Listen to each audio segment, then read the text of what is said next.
Hello, a very good morning to all of you. Welcome to my channel NJ Medicals. So today we are going to see the topic that is polycystic kidney disease. इसको हम short form में PKD भी बोलते हैं. So the name itself telling the meaning. Poly means होता है more than one. Cystic means होता है sac like structure जिसमें कुछ ना कुछ filled होता है, चाहे वो एयर हो चाहे वो फ्लूइड हो. किडनी और रीनल आप उसे बोल सकते हो. हमें पता है कि हमारे पास 2 किडनी है. डिजीज, ठीक है. सो जब किडनी में बहुत सारे इस तरह के सैक लाइक स्ट्रक्चर्स बन जाते हैं, अब चाहे वो एयर के साथ बने चाहे उसके अंदर फ्लूइड हो, ठीक, तो उस कंडीशन को हम बोलते हैं पॉलीसिस्टिक, यानी कि कई सारे सिस्ट बन गए किसमें, किडनी में. सो ये एक तरह की डिजीज है. So introduction से पहले we are going to see the anatomy and physiology of the kidney. Okay, so as you all know that कि we are having 2 kidneys, left and right, one pair. दोनों ही किडनियां हमारे mainly filtration के लिए काम करती हैं. किस चीज का फिल्टर करती हैं? ब्लड को फिल्टर करके यूरिन बनाती हैं. जितना भी वेस्ट मटेरियल है वो यूरिन में कन्वर्ट हो जाता है और जो यूजफुल चीजें हैं वो आपके बॉडी में ही रहती है. ओके, सो अगर किडनी को हम इस तरह से कट करते हैं तो अंदर से किडनी कुछ इस स्ट्रक्चर में, कुछ इस शेप और साइज एंड साथ ही साथ इस तरह से लाइक दिखती हैं. ठीक है. सो अगर आप देखो तो ये किडनी का जो एज पोर्शन है, यानी कि डार्क ब्राउन जो आपको ये कलर दिख रहा है, ये साइड वाला पोर्शन, बाउंड्री वाला, this is known as renal cortex. इसमें हमारे मोस्ट इम्पॉर्टेंट चीज रहती है, that is functional unit of the kidney, nephrons. हम सभी जानते हैं कि नेफ्रॉन्स जो है वो हमारी functional unit of the kidneys हैं. आधे से ज्यादा पोर्शन नेफ्रॉन का वो आपके रीनल कॉर्टेक्स यानी इस बाउंड्री एरिया में रहता है. बाकी जो बचा हुआ पोर्शन है नेफ्रॉन्स का वो आपके इस पेल्विक एरिया यानी कि इस मेडुला एरिया में रहता है. किडनी के बीच वाले एरिया को मेडुला बोलते हैं और साइड वाले एरिया को कॉर्टेक्स बोलते हैं.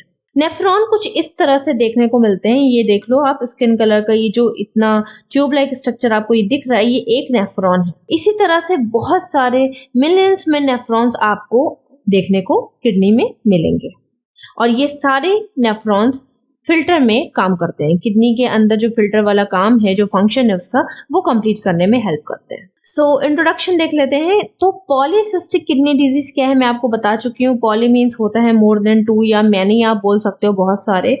सिस्ट मीन्स होता है वो छोटे छोटे पाउच लाइक स्ट्रक्चर जिनके अंदर फ्लूइड या एयर भरी हो. किडनी डिजीज ये एक तरह की रीनल डिजीज है जिसमें हो क्या रहा है, ये इनहेरिटेड है, यानी कि ये आपको आपके पेरेंट्स से मिल रही है.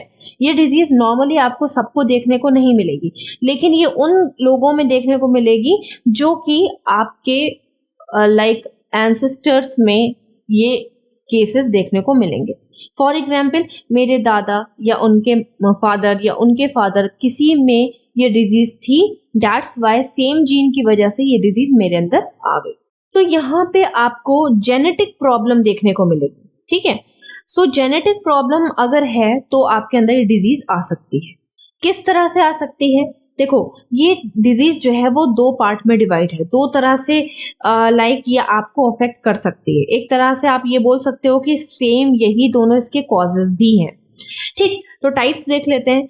Autosomal dominant and autosomal recessive polycystic kidney disease, ये 2 पार्ट में डिवाइड है. Autosomal dominant and autosomal recessive kidney polycystic kidney disease. अब ये ऑटोसोमल डोमिनेंट क्या है? ऑटोसोमल डोमिनेंट मीन्स होता है कि जब मेरे फादर को ये डिजीज हो गई तो सेम डिजीज मेरे अंदर आ गई. ऑटोसोमल डोमिनेंट का मतलब भी यही होता है कि मेरे फादर मदर में से फादर को ये डिजीज है, उनके पॉलीसिस्टिक किडनी डिजीज है. ठीक है. ऑटोसोमल रेसेसिव मीन्स होता है रिस्क फैक्टर्स, यानी कि मेरे मदर और फादर को रिस्क है ये डिजीज हो जाने का. तो इसमें डिजीज का कंफर्मेशन मिलता है कि हाँ, मदर फादर में से किसी एक को ये डिजीज है और इसमें डिजीज का चांसेस इंक्रीज रहते हैं. समझ गए दोनों का डिफरेंस? अब मैं आपको इसको बताती हूँ कि किस तरह से ये हमने डिफरेंस किया. जैसा कि हम सब जानते हैं कि हमारे अंदर टोटल 46 जीन होते हैं. 23 मदर से आते हैं और 23 फादर से आते हैं, जिसमें से 23rd जो पेयर होता है वो हमारा सेक्स जीन होते हैं, जो हमारा सेक्स लाइक डिसाइड करते हैं कि हमारा मेल होगा कि फीमेल होगा। बाकी जो 22 हैं हमारे, वो हमारे बॉडी के हर ऑर्गन के फीचर्स को, हर ऑर्गन के फंक्शन को, आपके कलर को, आपकी आईज को, आपके फिंगर्स को, आपके बॉडी स्ट्रक्चर को, आपके बॉडी शेपिंग को, आपके बॉडी के अंदर के सारे ऑर्गन के फंक्शन को हैंडल करते हैं। अब प्रॉब्लम हो रही है उन 22 जो 22 पेयर हैं जीन, 23rd पेयर को छोड़ दो, 22 जो पेयर हैं उनमें किसी में कोई ना कोई प्रॉब्लम हो रही है, किसी जीन में कोई ना कोई प्रॉब्लम हो रही है। अब अगर जीन में प्रॉब्लम हुई, मान लो मेरे फादर को, फॉर एग्जाम्पल ले लो, मेरे फादर को ये डिजीज है, तो ये हो गए मेरे फादर के जीन और ये हो गए मेरी मदर के जीन। तो मेरे फादर ऑलरेडी इस डिजीज से क्या हो रहे हैं, मतलब है उनको सॉरी, ठीक। तो अगर मेरे फादर मदर का अगर चांसेस निकाले जाएं तो कितने % चांसेस होंगे? 50% चांसेस होंगे डिजीज होने के और 50% नॉर्मल होने के बेबी।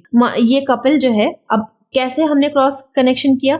देखो, ये जीन है मदर के, ये जीन है फादर के। मदर के जीन एकदम नॉर्मल है, फादर के जीन में डिजीज है, ठीक। तो मदर से फादर की जीन को अगर आप मिलाओ तो एक पेयर इसका इसके साथ बनेगा, इसका इसके साथ एक पेयर बनेगा और इसी का इसके साथ भी एक पेयर बनेगा।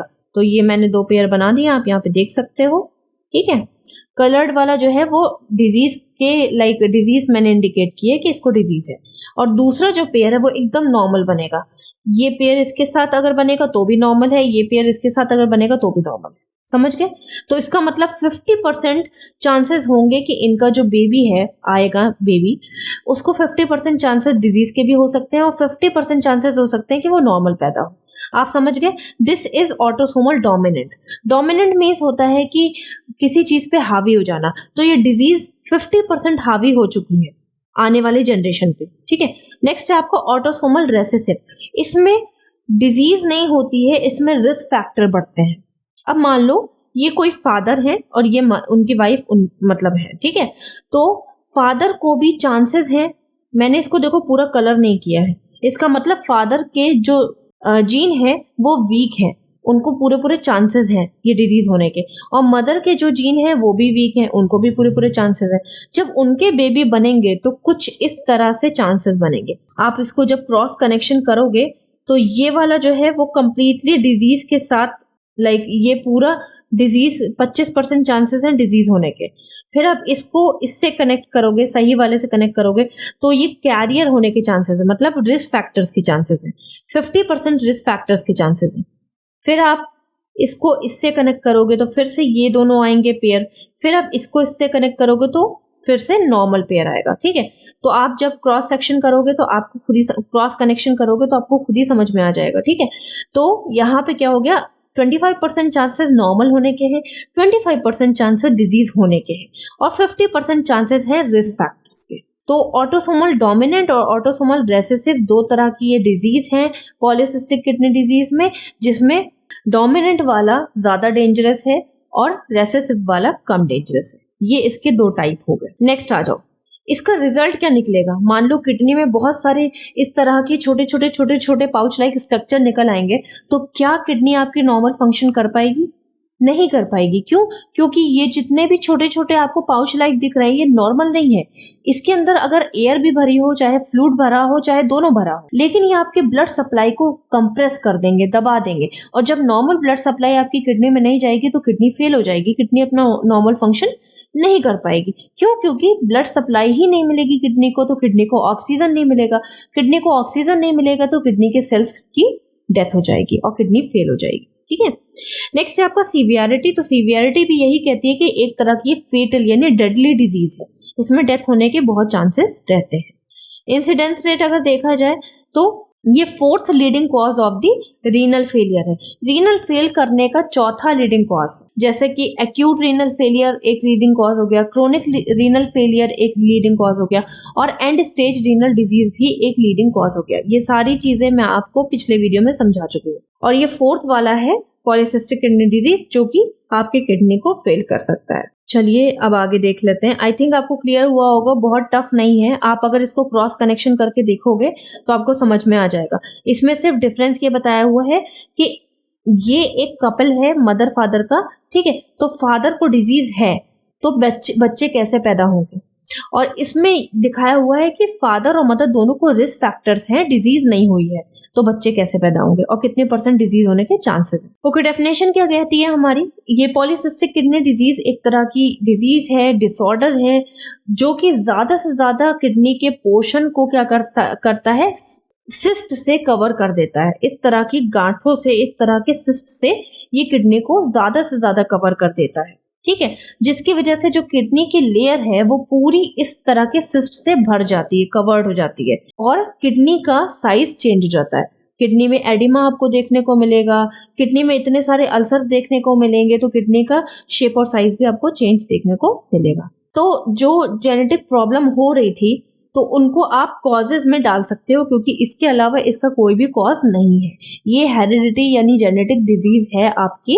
सो इसमें प्रॉब्लम यही आ रही है, ADPKA यानी कि autosomal dominant polycystic kidney disease, autosomal recessive polycystic kidney disease. ये रेयर होती है, कम होती है। क्यों? क्योंकि इसमें डिजीज के चांसेस केवल 25% थे और इसमें डिजीज के चांसेस पूरे 50% थे। तो इसी वजह से इसका डिफरेंशिएशन क्या है कि ये रेयर डिजीज है, बट ये रेयर नहीं है, मतलब ये इससे ज्यादा कॉमन है। अगर कंपेयर करें तो ये वाली ज्यादा कॉमन है। सो ये कॉमन भी है और डेंजरस भी है। इसी वजह से ये जो सिस्ट हैं वो फैलने का काम करते हैं। ये मल्टीपल ऑर्गन्स में फैल सकते हैं, हर जगह जा सकते हैं, अदर ऑर्गन में, फॉर एग्जाम्पल लीवर में, पैनक्रियाज में, है ना, ये आपकी ब्रेन की मेम्ब्रेन के आसपास, है ना, ये हर जगह जा सकते हैं। नेक्स्ट है आपकी पैथोफिजियोलॉजी। सो इटियोलॉजी की वजह से, हमेशा इटियोलॉजी की वजह से, तो इटियोलॉजी आपकी दो ही है, आपकी जो जेनेटिक हेरिडिटी प्रॉब्लम्स है उसकी वजह से आपका जो जीन है उसमें प्रॉब्लम आएगी। जीन वीक हो गया, डिफेक्ट हो गया। अब जीन में जब डिफेक्ट हो गया तो सिस्ट बनना स्टार्ट हो गया। जब सिस्ट की ग्रोथ होना स्टार्ट हो गई तो आपके जो अंदर के वेसल्स थे, ये देखो, ये आपके ब्लड वेसल्स हैं, अगर मैं इस पे प्रेशर डाल दूं बहुत ज्यादा, कोई सिस्ट बना दूं यहाँ पे ढेर सारे, तो ये ब्लड वेसल्स कंप्रेस हो जाएंगे, दब जाएंगे और ये ब्लड सप्लाई नहीं दे पाएंगे, ठीक है। तो कंप्रेशन किसका हो रहा है? वेस्कुलर, यानी कि ब्लड वेसल्स का कंप्रेशन हो रहा है, जिसकी वजह से सेल नेक्रोसिस यानी सेल की डेथ हो रही है और रीनल फेलियर हो रहा है, जिसकी वजह से acute renal failure and chronic renal failure हो रहा है। लास्ट में आप इसमें डेथ के चांसेस भी लिख सकते हो कि डेथ हो सकती है, समझ गए। तो पैथोफिजियोलॉजी आपकी सिंपल है। इटियोलॉजी की वजह से जीन में डिफेक्ट आ गए, जीन में डिफेक्ट होने की वजह से उसके अंदर अल्सर्स निकलने लगे, सिस्ट निकलने लगे। सिस्ट निकलने की वजह से जो ब्लड सप्लाई थी वो कंप्रेस हो गई, ब्लड सप्लाई कंप्रेस हो गई तो सेल की डेथ होने लगी। किसके सेल की? किडनी के सेल्स की डेथ होने लगी। किडनी के सेल्स की जब डेथ हो जाएगी तो वो अपना नॉर्मल फंक्शन यानी फिल्ट्रेशन नहीं कर पाएगी और रीनल फेल हो जाएगी। नेक्स्ट आ जाते हैं सिम्टम। अब जब रीनल फेल हो रही है तो सिम्टम तो ऑब्वियसली आएंगे ही आएंगे। तो सबसे पहले देख लो, यहाँ पे बताया हुआ है कि हाई ब्लड प्रेशर होगा। क्यों? क्योंकि किडनी जो है वो सोडियम को बाहर नहीं निकाल पा रही है। क्यों? वो अपना फंक्शन नहीं कर पा रही है, और सोडियम जब आपके अंदर स्टोर होता रहेगा तो वो बीपी को बढ़ाने का काम करेगा। नेक्स्ट है बैक और साइड पेन। बैक और साइड पेन को हम फ्लैंक पेन भी बोलते हैं, यानी कि कौन से साइड पेन हो रहा है? आपकी बैक और आपके फ्रंट के बीच का जो साइड वाला एरिया होता है ना, स्टमक का, एब्डोमेन का, वहां पे पेन फील होगा। क्यों? क्योंकि किडनी तो साइड्स में होती है ना हमारी, तो जिस भी किडनी में प्रॉब्लम होगी और जो भी किडनी अफेक्टेड होगी, जिसकी भी ब्लड सप्लाई कंप्रेस हो रही होगी, वो किडनी इंजर्ड हो जाएगी, वो किडनी एडिमेटस हो जाएगी, तो उस किडनी के साइड में पेन होगा। Feeling of fullness in your abdomen, आपको लगेगा कि कुछ स्वेलिंग सी आ गई है एब्डोमेन में, एक साइड आपको सूजा हुआ, कुछ फूला हुआ सा दिखेगा, ऐसा लगेगा कि अंदर कुछ भरा हुआ है। वो इसलिए क्योंकि किडनी में बहुत सारा एडिमा, यानी कि बहुत सारा, आप कह सकते हैं कि सूजन आ जाएगी, एडिमा हो जाएगा, क्योंकि बहुत सारे सिस्ट उसके अंदर कैरी हो चुके हैं। तो जब आप देखोगे तो आपको एब्डोमेन का साइज देखने को बड़ा मिलेगा। क्यों? क्योंकि ऑलरेडी वहां पे स्वेलिंग हो रही है, तो आपको एब्डोमेन का साइज बड़ा देखने को मिलेगा।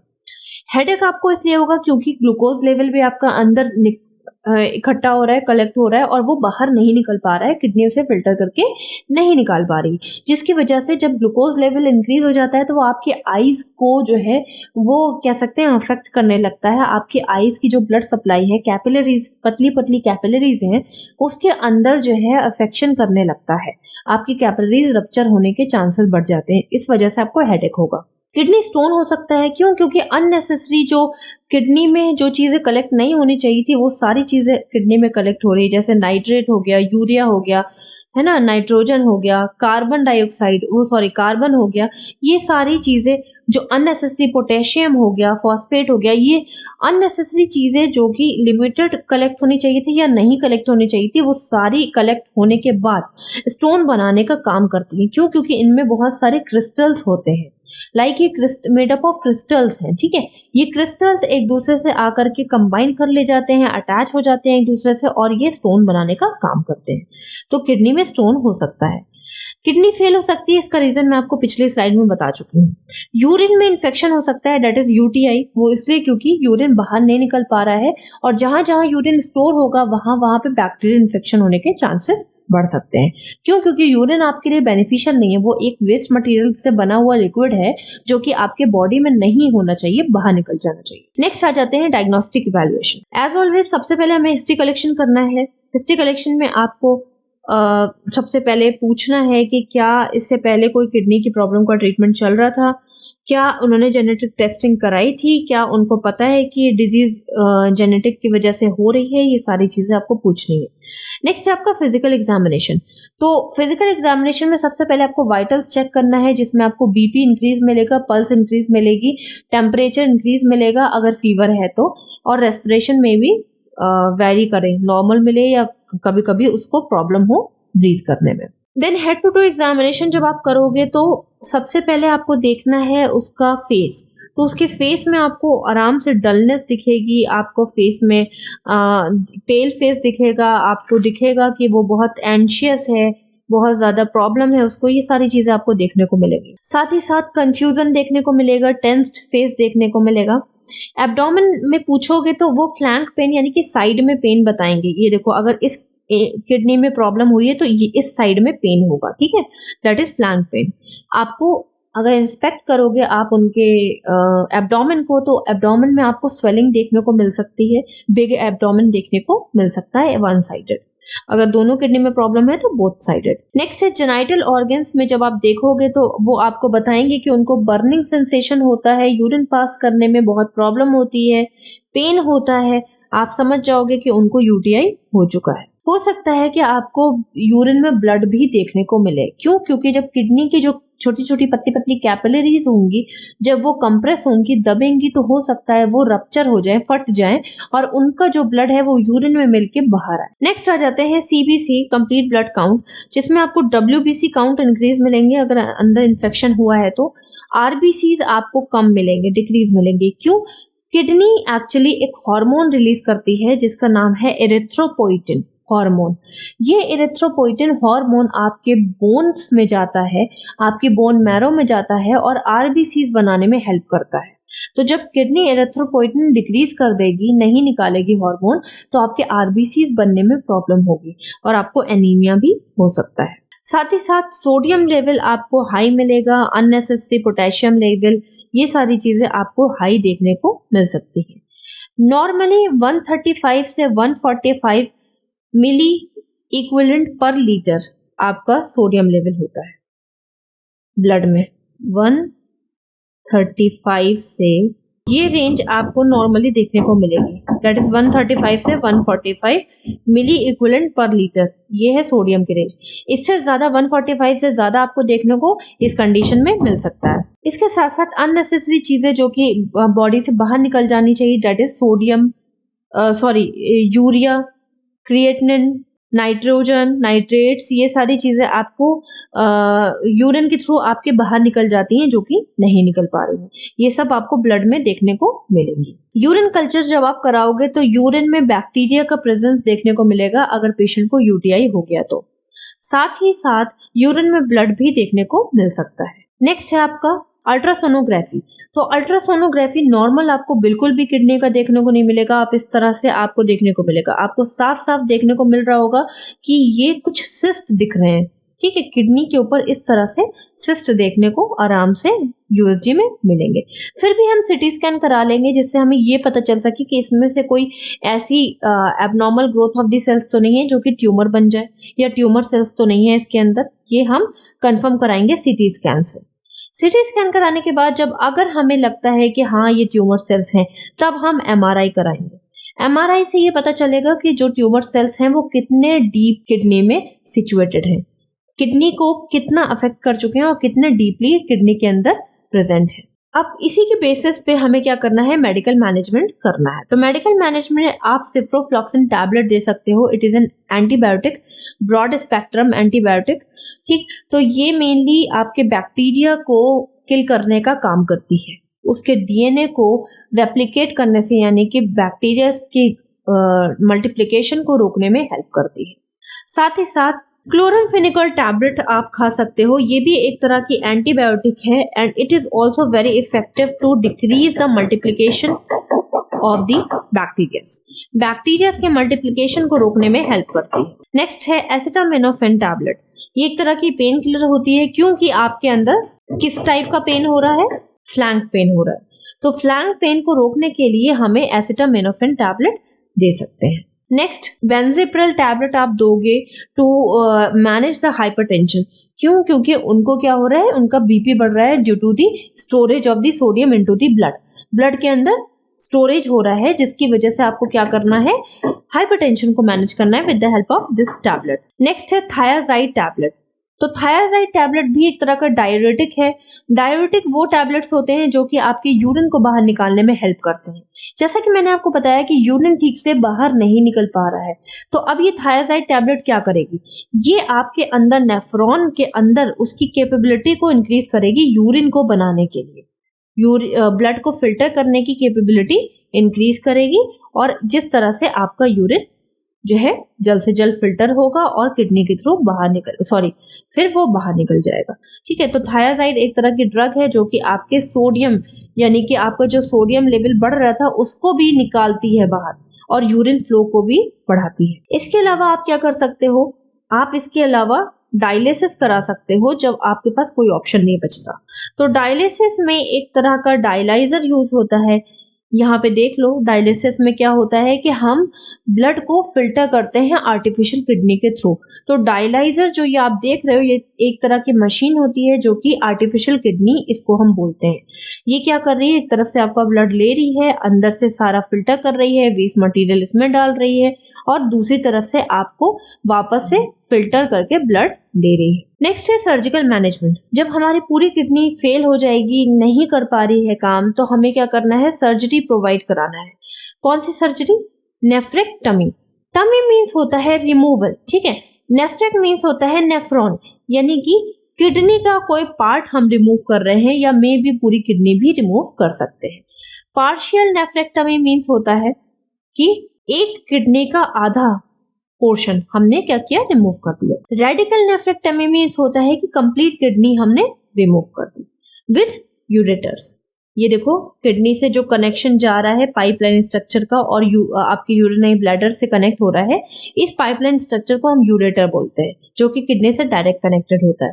तो यूरेटर के साथ अगर हम एक किडनी को बाहर आउट कर देते हैं, ठीक, तो उस प्रोसीजर को बोलते हैं रेडिकल नेफ्रेक्टमी।